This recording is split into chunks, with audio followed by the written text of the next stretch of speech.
Hi, everyone, and welcome to Mini Mindful Moment number 24. The topic for this session is, what do birth and death have to do with leadership?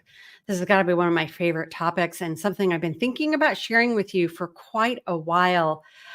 This session is recorded, so if you have questions or comments, please add those to the comment section below, and I'll respond there to whatever comes up. Because is a recorded session and I'm kind of cramming it in. I don't have any slides like I normally do to share with you today. So I'm just going to share some information, and then we're going to go into a mindfulness practice that will give you an experience of birth and death and what that has to do with leadership. So I am Karen Tax, soon to be not Karen Tax. I'm getting rid of that last name. And I am an executive coach and business consultant. I focus on leadership, culture, and strategy. And with the IMX approach that I've developed, I guide leaders at all levels of organizations to discover how to show up. I think of it as like a warrior with a sword of power, but it's a sword of healthy power while facing complex and demanding situations. So one of the ways I do this is by guiding people through mindfulness practices that develop your leadership capacity to be open to outcomes that are better than our wee little minds can imagine. I don't care how smart you are, and I tend to work with very, very smart people. There are things that we just cannot conceive of simply with our rational minds. So, and this is where the topic of birth and death become very important as we learn to open to greater possibilities than we can think ourselves to. So we need to embrace death and walk into the unknown if we want to discover our full potential as human beings and as leaders.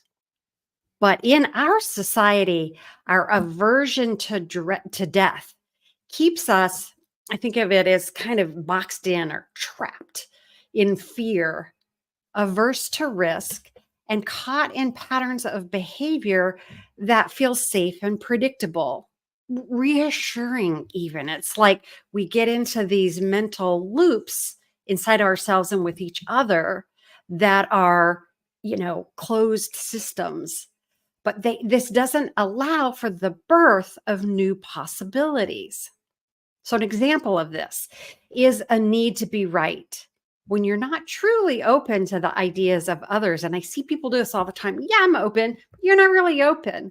What does it look like to be really, really, really open to something that might influence you, especially when things are uncertain and complex and really tricky, right? So every time we let go of our attachment to something, like that need to be right, we die a little death that allows us to open ourselves, starting with us, to something new, and then with others that we couldn't have imagined before. So gardening has taught me that I don't have to be afraid of death and endings, and that I can see that something new will always emerge. So in the garden, change is constant. I mean, you can see it. This is true with all of life, but it just becomes so much clearer when you're working with a garden. So change is constant, with things dying and being born every day.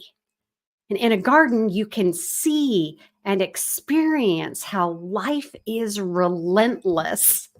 It's just moving constantly. But when you're not able to trust the resilience of life, when you're afraid of death and endings, it can make letting go of attachments impossible. And so the result is that progress on work that we're doing, or whatever it is, it gets jammed up. And in workplaces, this most often takes the form of egos clashing or turf wars or micromanaging. And these are all behaviors that create incredible amounts of waste in business, and again in our personal lives too. So I want to share with you an example, a blatant example of how this kind of waste happened when I was a human resources business partner at Nortel Networks, and I was focusing on organization development. I was consulting on an internal supply chain reengineering project that executives knew was failing. I was hired on and I was put on this project, and I was brought in to find out why it was failing. So things had gotten really bad. There was an underground newsletter where employees aired their grievances. I mean, it was newsy, but it was also a place for the real stuff to peek out. um, the employees hadn't found anyone willing to listen who could actually change things. Of course, I was trying to do that, but it was big. I read back issues of the newsletter. I talked with people in the trenches. I talked with executives. And ultimately, I wrote a report detailing the need for executives to start cooperating across functional areas. And I detailed how the new systems in the project, it was, internal supply chain, how these different systems needed to connect and share information between the functional areas of the organization, and how the new systems weren't working together because of confusion, disagreements, silo thinking caused by executive egos clashing and turf wars. Eventually, we unearthed. I ended up having to get, more senior executives involved, more senior than me, to get the information we really needed to know, including accounting. What were the finances with this, and pulling all that together. We were able to show that this project would never be viable. Crazy. And again, executives knew this project was failing. They knew it was important, and I ended up very specifically laying out how the executives were contributing to issues, and that they couldn't take responsibility for their behavior and become more cooperative. I mean, it got spelled out what was going on here. Eventually, everyone finally agreed to shut down the project. No more. $50 million had been spent. I'm sorry, I said that wrong. I wish it was 50 million. It was $150 million had been spent. It still boggles my mind. We held a funeral. People came, they brought in, I had a box I carried around with me for years where I kept everything from the funeral. We captured learnings. We tried to have this be something that informed future work, but no business unit executives were involved in this gathering of lessons learned, and no change happened at the top as a result of this work. So 10 years later, after we closed all this down, this 100-year-old company that once had a market capitalization of over $200 billion and a $30 billion in sales and over 100,000 employees worldwide, they went bankrupt. You can find videos on YouTube about all of this. It's crazy. Not only did the bankruptcy destroy the company, employees' pensions, it also caused the Canadian stock market to crash at one point. I couldn't find exactly what the date was, but the impact was deep and broad. So if Nortel executives have been able to function beyond their egos and their fear, let go of their fear and their attachments to the turf and their, all the things they were attached to, and cooperate more, what might have been possible instead? So since my time at Nortel, I've used coaching and gardening and applied meditation, which I call that mindfulness, to both learn about and experience letting go of attachment and opening to new possibilities for myself. I realized I had to learn how to do this stuff, and also to be able to work with letting go in this way with my clients. And so the best way to learn anything is through experience, right? Then we get it deep in our bones, and especially with something as scary as letting go of an attachment you're hanging on to, because frankly, you're scared. You're hanging on because you're scared. There's fear there. And after letting go and letting yourself experience that little death, you can then step into the unknown and explore what might be possible there. So here are some examples of attachment that you can use to help you recognize when it could be useful to let go of something. Okay. And I'll give you an experience of this in the mindfulness so you can actually feel it in your body and your being. Okay. So needing to be right, big for experts and technically minded people. Getting defensive, resignation, it is what it is.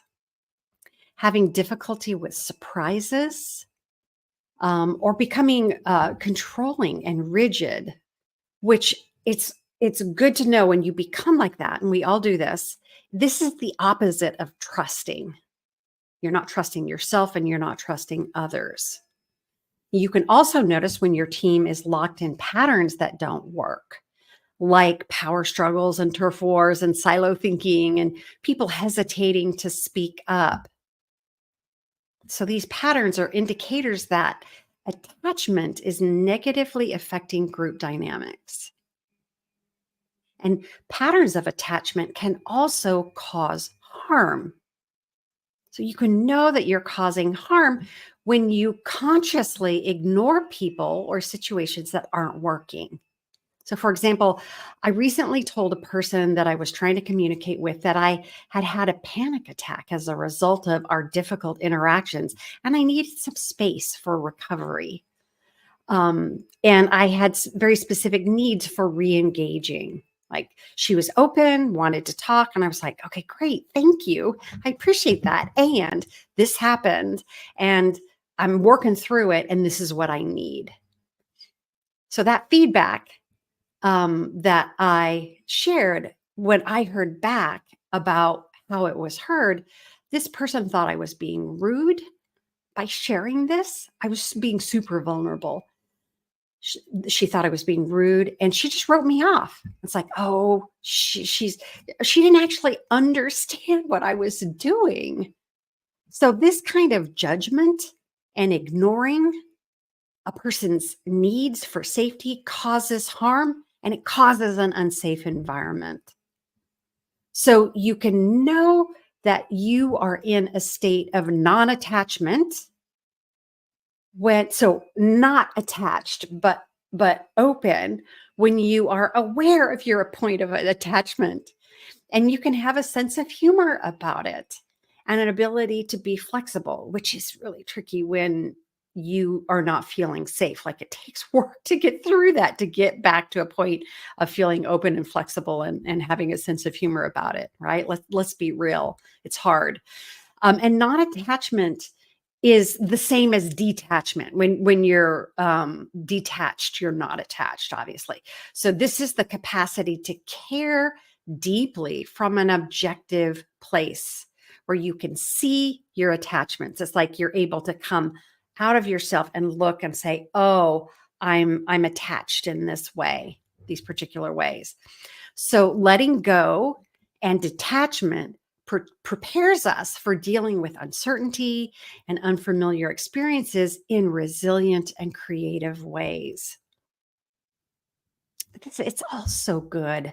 It's such good stuff for us, territory for us to be exploring and working in. So my experience at Nortel was a huge project that failed. And these kinds of dynamics happen every day in smaller ways. And so our reactions to everyday experiences can teach us, if we bring some awareness in, if we bring some mindfulness in, it can teach us how to let go of attachment. And it also even teaches us how to prepare for death. So, for example, the ways that you can orient yourself with this, are you approaching something new or different with curiosity and wonder or excitement? Are you handling the unexpected and unfamiliar by becoming controlling, judgmental, blaming, and fearful, rigid? It's got to be like this. This is my perspective. I'm right. This is how it be. This is how it has to be. And if it's not like this, it's wrong. Whew. I've had a big dose of this recently. It's intense. So, bottom line here, you'll need to be able to navigate territories of fear and loss inside of yourself to be able to give birth to new aspects of your humanity, being human, and your leadership potential. So, giving yourself the opportunity to experience the little deaths that are a normal part of change and life is how you can learn how to do this and make it real.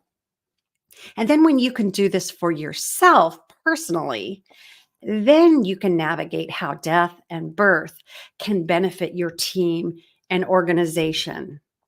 Very specifically, like letting go of what you don't need to be wasting time on, such as power struggles and fixed perspectives and the need to be right. Letting go of those things. And this letting go will free up resources that you can then use to invest energy into creating the results that you want to see. And more often, something better than you could have imagined when you do it in this way that I'm describing.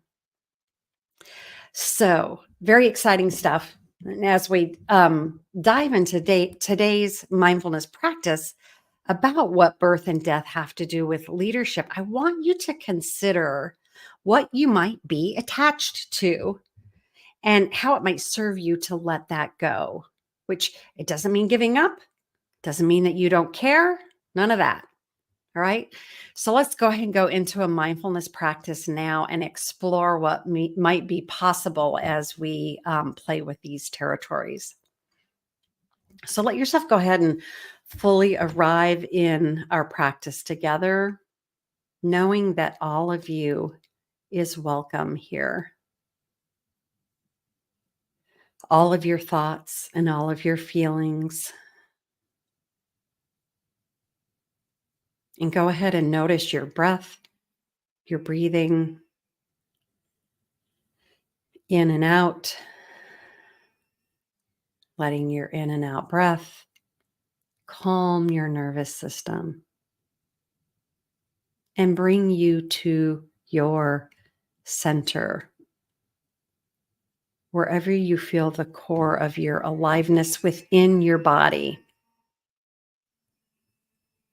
Don't worry if you can't figure this out right away. Just know that it's there. And so I want you to notice your body as a whole as you're breathing in and out, noticing your breath. Notice your whole body from head to toes. And notice the aliveness that's in your body, your life force energy that's always here, mostly without you noticing.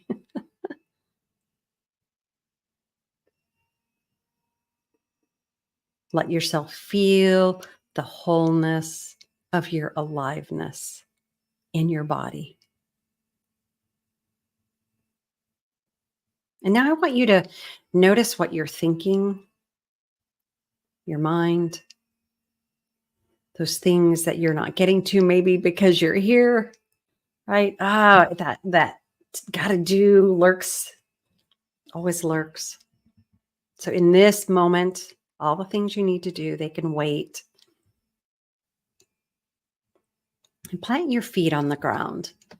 Let yourself feel the weight of the wholeness of your body sink down into your chair. And let yourself feel held by the earth. Like, notice how your body feels connected to the earth by the magnetic pull from the earth. Let yourself feel gravity.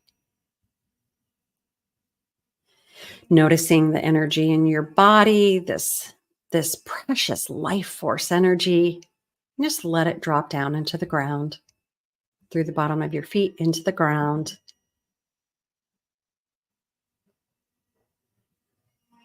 Deep into the earth. And as you're continuing to let your energy drop, notice how new energy is coming in. It could be coming up from the earth. It could be coming from above, wherever. Let yourself relax in this process of being held by the earth and receiving energy. And relax your shoulders and head, your neck and spine.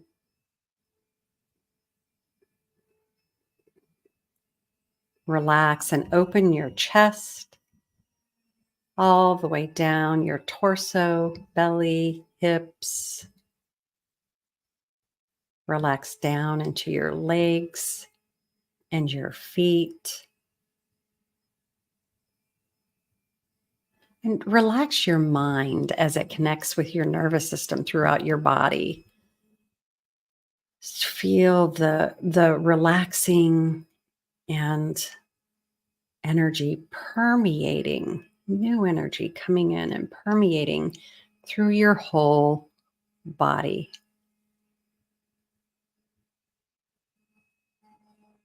Now breathe deeply into your belly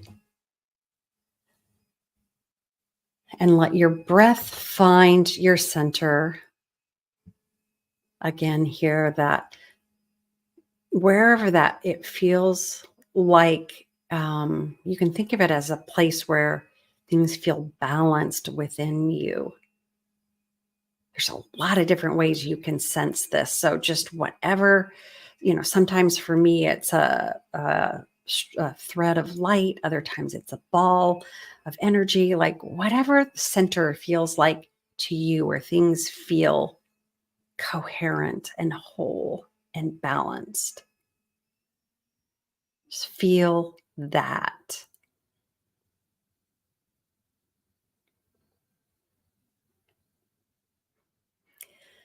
And keep breathing. And noticing your breath. And feel the spaciousness that's here. We're in a kind of natural time now, accessing the aspects of us and life that are abundant and connected. From our center, we are everything, connected with everything. Don't try to figure it out. Just let it be. And let your thoughts settle from this being centered, like mud in a pond or a lake. Just let your thoughts settle. The more you let your mental activity drop out of your head, and the more you breathe into your center, the more clear your mind can become.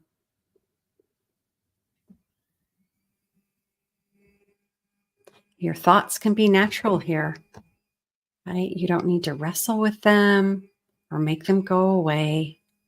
Just let them be and let them settle.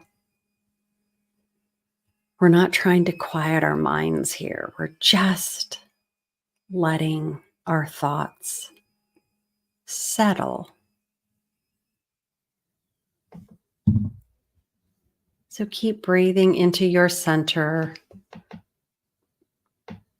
letting everything that's feeling heavy in this moment drop down into the ground with the grounding that's happening. Letting your energy move how it wants to move. As it moves, that fresh new energy is coming through, new life coming in always. No worries if you don't feel anything in particular. Just know that all of this is happening as I'm talking you through it and being with you through it.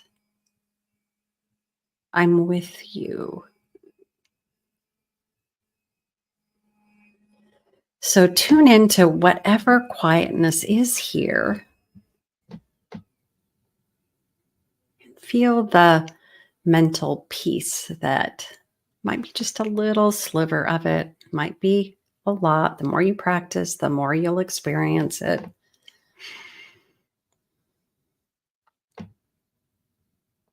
Notice how you can be mentally at peace.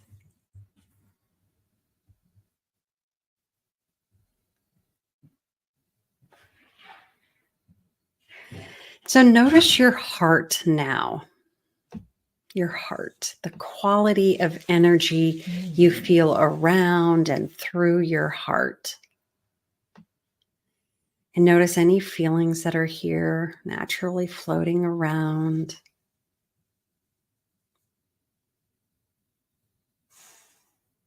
Anxious, sad, confused. Oop, that's mental. Angry. Just let these feelings settle. Keep breathing into your center, letting any heavy feelings also drop down into the ground. While at the same time, letting your heart feel full with aliveness. Got all of this new energy coming through, all of this aliveness that you're tapping into. Oh, and maybe let yourself feel some gratitude for the precious gift of being alive.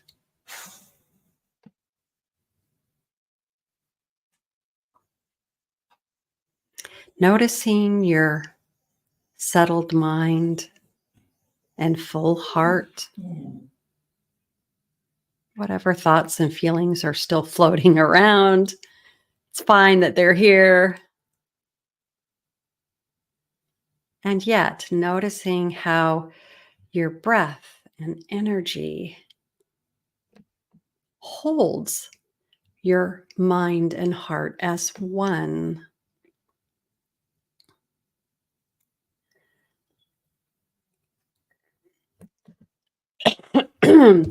I swallowed funny there.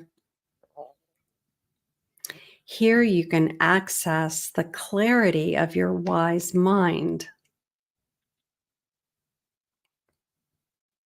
where you can see truly what matters to you, what's actually important. Head, heart, together, wise mind.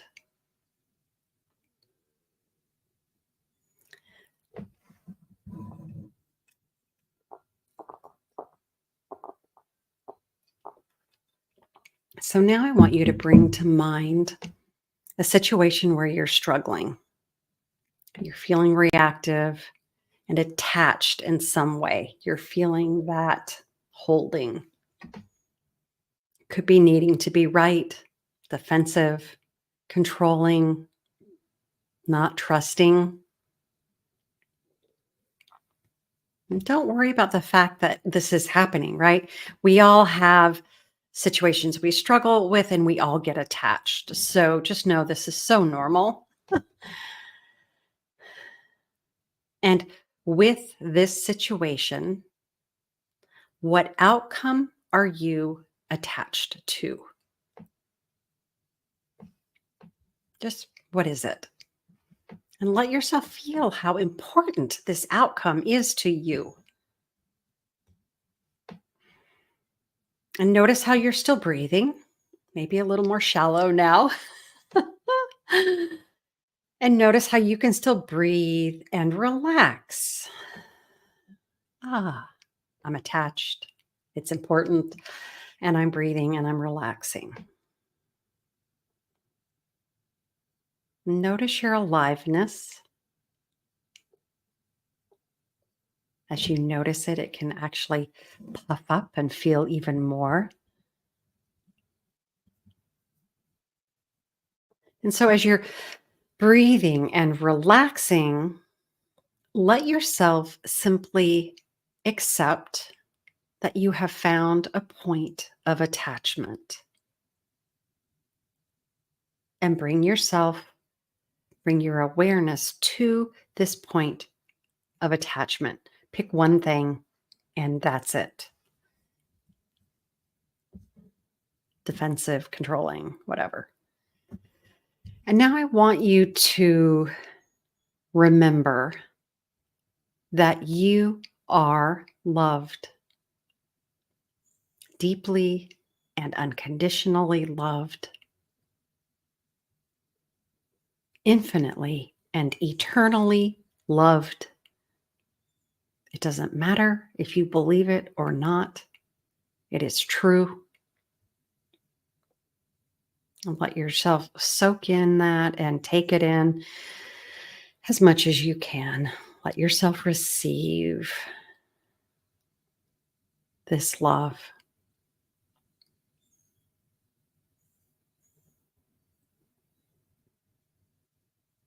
And now I want you to bring this loving and compassionate awareness to your point of attachment. Defensive, controlling, rigid, resigned, whatever. And notice what happens. Awareness, attachment, together.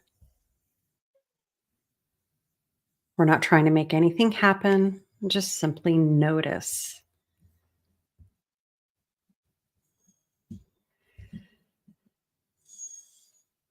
Now, consider that this point of attachment and this outcome that you want is not the only possibility.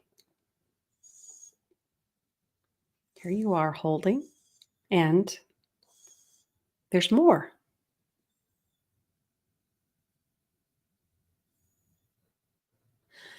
As you are holding on to what deeply matters to you, let yourself hold on to that. Holding on to what deeply matters and is deeply important, both. You may hear my dog whining in the background. He's hearing stuff outside. That's here too. Knowing from the center of who you are that you are wise beyond measure.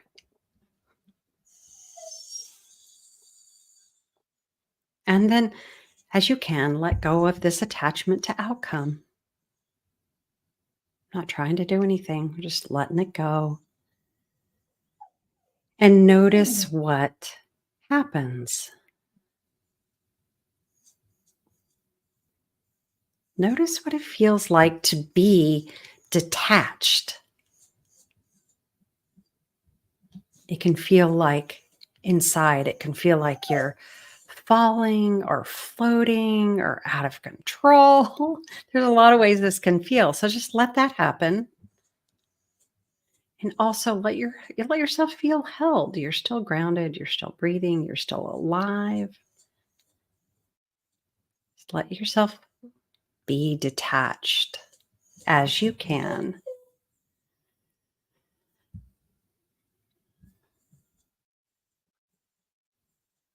And notice what it feels like in this moment to not know what might happen next now that you've let go.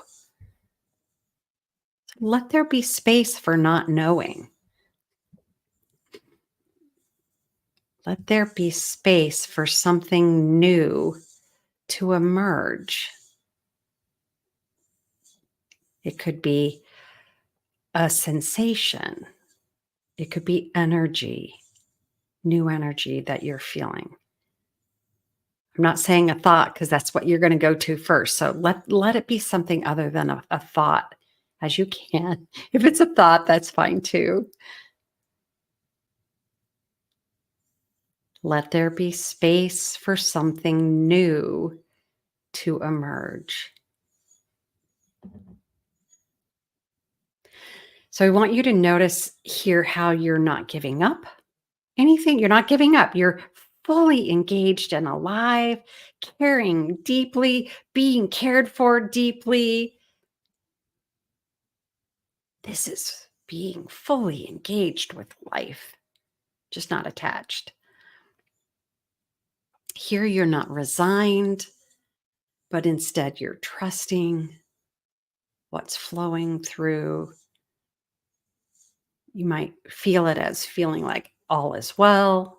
You may not feel that, but you could still feel that there's life flowing here. Somehow it's well in some way that you don't need to have figured out. Like, give your brain a rest, give your mind a rest. Ah, it can be such a relief.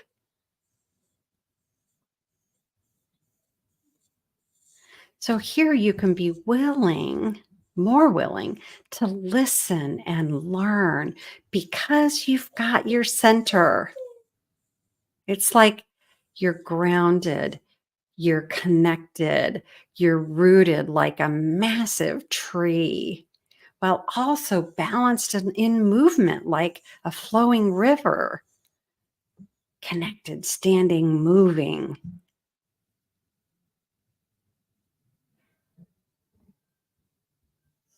See what that kind of balance feels like.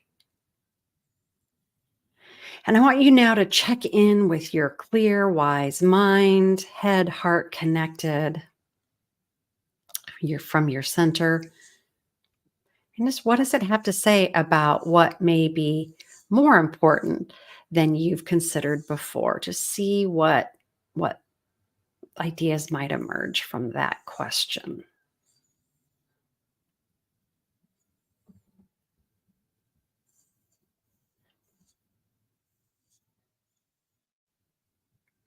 And now ask your wise mind what you might bring forward, again, related to the situation that we've been swirling around, that is good and true for many and beautiful, where you could be lighthearted and playful, even when things are serious, like with money or hanging on to someone you deeply care about, where it feels scary.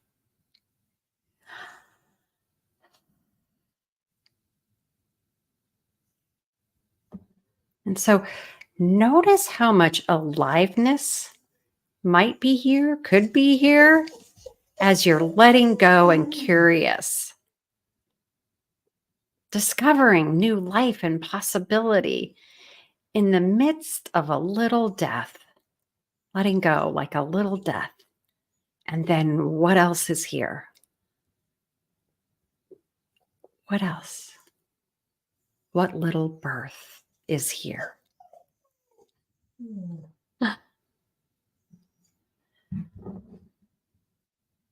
And now simply notice what wants to emerge now that is new, that's a little birth, right? Here is the territory where our hopes and dreams can emerge from the depths of death and darkness, and like being like a peak of light beginning to come to life.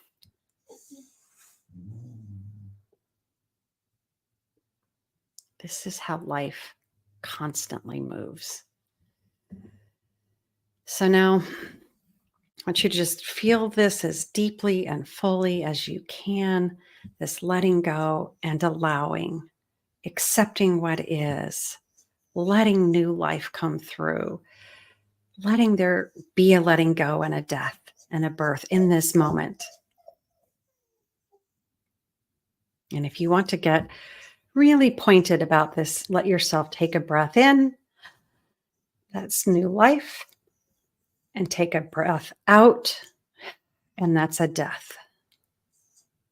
Will there be another breath in? Yes, there is. That's new life. And a breath out is a little death. Notice the aliveness that is here, new, ever newing, through the cycle of death and birth. So go ahead and bring yourself out of this practice. Give yourself a moment to come out of this one, wiggling your toes, your fingers.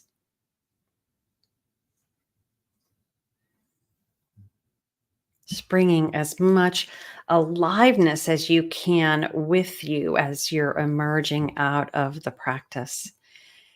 And my invitation to you is to go ahead and carry this aliveness with you that you've tapped into through the rest of your day.